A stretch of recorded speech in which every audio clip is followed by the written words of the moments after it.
Today, we're going to be looking at every single Enchanted card revealed for set 4, Ursula's Return, so far. What is up, y'all? How are we doing? We're starting off with the set 4 Championship promo prize card, the Sea Witch Queen. Technically not an Enchanted card, but bear with me. Let's have a look at it anyway. And, cut me a bit of slack.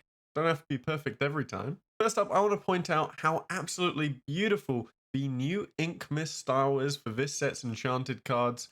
It's an evolution of the paintbrush style we saw in the previous set, and the original style we saw in set 1 and 2, and I'm really liking it. The contrast on this card, especially with how the colors pop into the background, is just beautiful, amazing. But I do want to point out a few things. This is the set 4 promo card, and the Rockstar Stitch promo card we saw for set 3 has been going for a lot of money. I know in Europe it's been going for about 500 euros, 500 pounds, that sort of range. In the US it's been going for more, but I would not expect this card to reach the same heights for two reasons.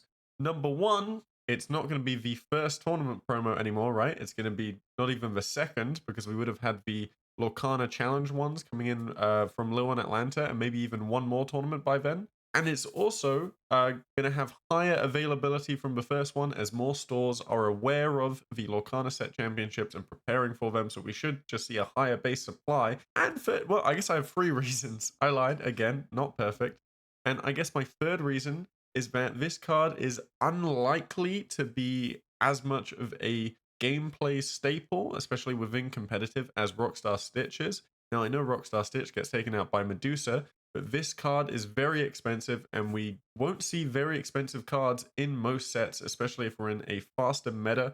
We're yet to see just how powerful this card is within playtesting. If it is meta defining, well, we could see it as more expensive than the Rockstar Stitch promo, and I'll eat my hat then. But until then, keep your expectations low. It's probably not going to be as expensive as Rockstar Stitch, but should still go for a few $100s. I'm also really liking, featured in the background, is the Shift, Flotsam, and Jetsam lurking around. That card looks really amazing. It took me ages to cut out. I'm going to be using it for thumbnails in the future. I'm just very excited for all these cool looking cards. I'm not the kind of person to buy Enchanted, but I love playing with them. Next up, we have the actual Enchanted Ursula Sea Witch Queen, not the promo version for the tournaments.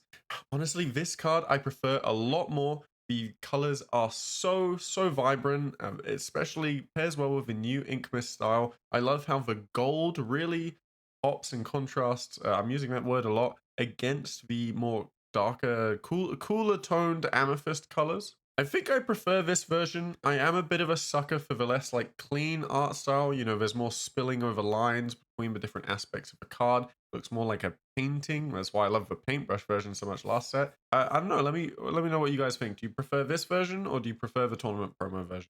It would be interesting to see as well, actually. I think this card wouldn't be as expensive as the tournament promo version due to availability. But if people prefer this art style, they might end up being similar value. Next up, we have Yensid, Powerful Sorcerer. I'm going to be honest, guys. I'm not a big fan of the art style. I love how the butterfly looks. The character's not that interesting.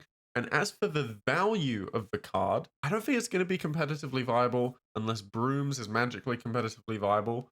I know Lorcana Twitter is going to disagree with me. They're really excited about Brooms, really excited about Yensid. I see this being one of the cheaper Enchanted cards in the set. Now, I know it's not all about value, but I'm going to be rating each card on what I predict their price to be, just because that's fun. Don't decide what card you do or don't like based on my opinion. And I think the reason this card isn't going to see the heights of some other Enchanted value cards we see is because of how niche it is. This card needs magic brooms to be good and to have value. Whereas Enchanted cards that get really expensive are cards like Maui and Rapunzel, which have staple usage and are used across many decks and are unlikely to be phased out in the future. Finally, for Amist, we have our first ever Enchanted Sing Together song, second start of the right. Now, in stark contrast to Yensid, due to the effect of draw 5 cards for you or your opponent, so this could be used for milling if you want to go for a mill deck. And I think this card's going to be very good. I see it as a staple. The value is probably going to be high. The art looks amazing. I mean, again, I love contrast. The way that the mirror and the sparkling effects go against the dark black background is really appealing to me. And the effect is so powerful that I see this card being a staple, and whenever a card is staple and competitive, the demand of competitive players and the demand of collectors intersect to shoot the card's price up. So I see this card being worth quite a bit, especially as the first Sing Together Enchanted card. Next up is Goofy Super Goof. This is the only Ruby Enchanted card we have revealed so far, and I think the art looks okay. I do think the value of this card is going to be higher than I expect based on how it looks, because I think the effect of the card is very, very, very solid. It's probably going to be viable. I don't know if it's going to be a staple, but it will definitely find some strong decks where it can be its home and where it's going to have an impact on the meta. I mean, it's no Maui Enchanted. Don't expect this to get up to like $300-400, but I do think it's going to be a pretty high value card. Next up, we have the Queen Divina. Now, the effect of this card is very interesting. It is a scry for an item card, kind of similar to the aerial scry for a song, but instead of drawing it, adding it to our hand, we actually get to play it straight away. Finally, item decks have a way to cheat out some value amid all the item hate that we see in Benja and Beast Hard-Headed and Rise of Titans.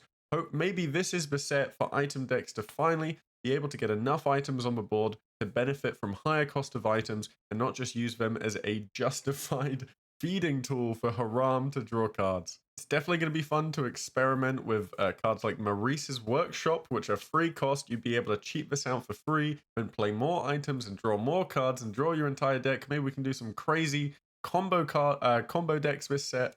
I'm really, really excited to see how this card does. But the downside of that is if we do not find a strong, viable item deck, I don't see this card being very high value. The art's okay. I mean, the best I can say about it is I like blue. I'm not totally inspired by the art. I think it looks quite nice, but it's not one of my favorites within the set of enchanters we have so far. Next up is Jasmine, Desert Warrior. Now, first up, let's just talk about how good this card looks. This card looks amazing. I mean, I'm a sucker for emerald.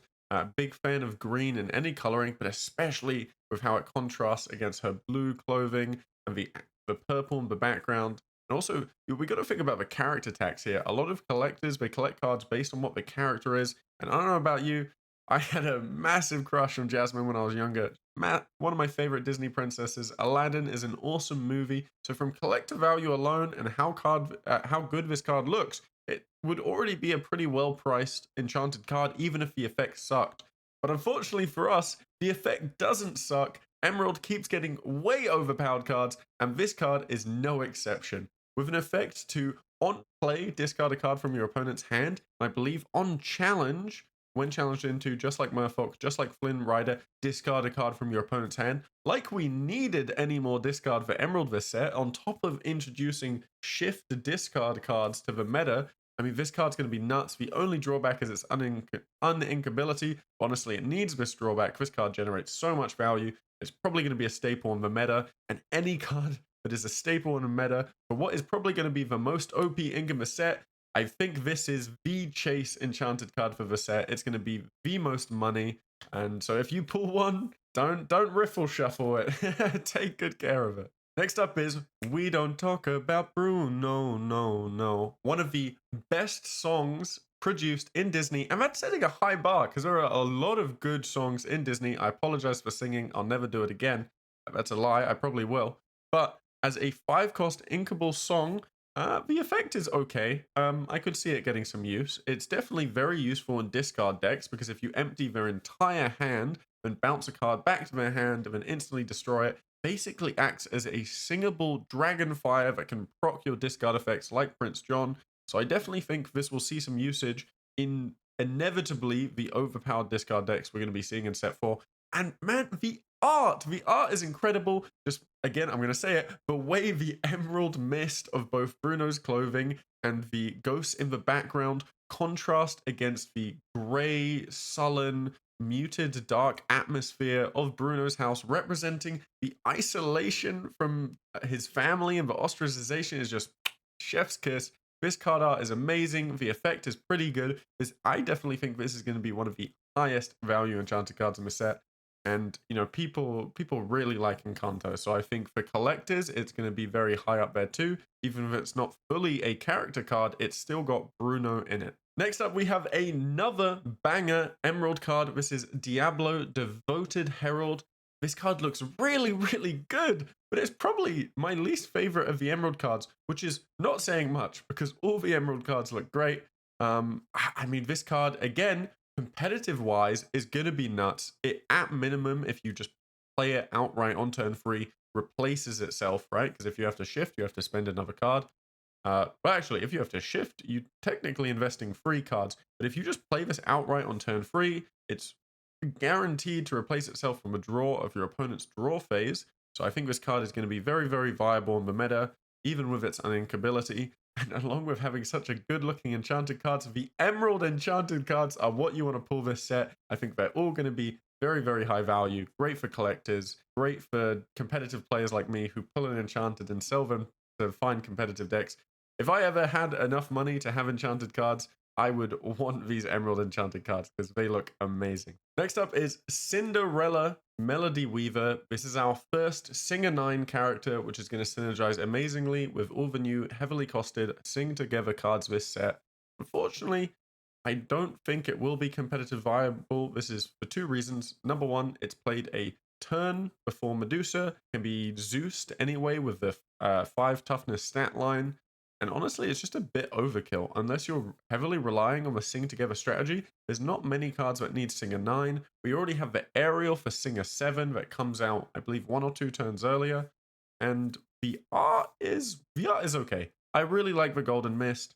I don't really like the character design of Cinderella as a whole, so I'm almost never going to like a Cinderella card, except for the set 2 Cinderella card, which had a very cool looking dress. I love that Enchanted. But this one's a bit plain to me.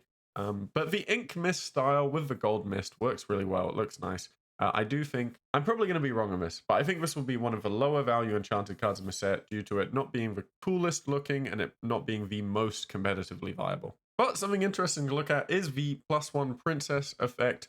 Ravensburger seems to really be pushing tribal synergies this set. Yet to see if they'll be competitively viable, but if a Princess synergy is viable, that will definitely push up the value of this card as an enchanted. We have Minnie Mouse. I was about to say Mickey Mouse, and in my notes for my script, I even called it Mickey Mouse, but this is not Minnie Mouse. Mickey Mouse, rather. This is Minnie Mouse, adding to the collection of Musketeers. I must say, the art is incredible on this one. The Ink Mist style works really well, especially with the gold. And I'm going to say it again, the contrast against the dark background really makes the card pop. I think this is one of the most beautiful looking cards in the set. And despite it technically not being Mickey, I think it will still benefit from the TCG mascot tax, which is basically, let's say for Pokemon, it's Pikachu, for Digimon, it's Agumon, and for Lorcana, it is Mickey Mouse. And in this case, I think Minnie Mouse is similar enough to Mickey Mouse, but we might see the Mickey Mouse tax applied, which is when a mascot character is a card, regardless of its competitive viability, it will get a price increase from collectors just from being a very favored character. I mean, that sort of applies to a lot of cards in Lorcana, because a lot of people have favorite characters from the different Disney franchises and different Disney films. But in this case, this card doesn't really need the tax because I think it will be competitively viable too. I think the effect is quite good. It's World's Greatest Criminal Mind on a body, quest for 2, has Bodyguard. I mean, why not, right? Why not play this card? Sure, it's a 1/5, the stats aren't amazing, but a 1/5 at 5 cost is pretty good, probably good enough. The only thing that hurts it is the uninkability, and in decks where you might want to play this card, like Steel Song, uninkability is a big factor we have to worry about because there are already so many good cards that are uninkable. But yeah, I think this card looks great. It's probably going to be worth a lot because of the mascot tax. So yeah, keep an eye out for this card as a chase set within set 4 Ursula's Return. And lastly, for Steel, we have Ariel Sonic Warrior. This card looks great. I'm a big fan of Ariel as a character, and I think this card specifically, I'm going to say it one last time, probably I'll say it again in the next card. The way the hair and the scales and the gold of the trident and the armor contrast against the steel gray background looks just amazing. It really pops. And I think the Ink Mist style works very, very, very well with this card design and this character art. It's beautiful. And if that wasn't enough, this card is probably going to be one of the most staple cards within the set As if steel needed a smash on a body when you sing a song for more steel song synergy, this card just does just that. As Steel Song has so many enchanted cards now that they run, the max rarity of Steel Song is probably going to be the most expensive deck in the game, outside of maybe max rarity Red Fusser. And yeah, I mean, this card looks great. The effect is great. This is definitely going to be one of the chase cards within the set, and probably, well, most definitely the most expensive steel enchanted card in the set. Maybe the most expensive enchanted card in the set, full stop. We're yet to see. Steel cards are traditionally some of the most expensive cards, especially within the legendaries. That's more because they're staples, and this card is certainly a staple within the Song archetype. Lastly, we have the Wall Border Fortress, and I am going to say it one more time. As for aesthetics, the way the fire of the towers contrast against the dark background really, really pops, looks really, really nice. But as we've seen historically with location cards, no matter how good they look, looking at you, Kuzco's Palace, my one enchanted card that I pulled, because locations generally aren't viable, the value of a card is probably going to be very, very low because of their lack of competitive usage. Certain cards outperform that. Mukduk's Manor, Queen's Castle, those are very, very good location cards. But unless someone finds a strategy to make the wall make other location cards work and be better, I have a feeling this is going to be one of the cheapest enchanted cards in the set, because locations, especially a location that synergizes with locations, is very, very, very niche, and I find it hard to believe that this card will find its place in the meta, but I would be very happy if someone proved me wrong, and I'll definitely be experimenting with some strategies surrounding this card regardless. And that is all, folks. I hope you're excited as I am to dig into Set 4 Ursula's Return. And if you're like me and you're also still having to think about Set 3 because of the upcoming Lille and Atlanta Lorcana challenges, then head over to my community Discord where you can inquire about coaching services so I can help you get better at competitive Lorcana and hopefully win some cool tournament promos this month. Really, really excited for the future of this game and expect lots more content from me coming in Ursula's Return. Bye-bye.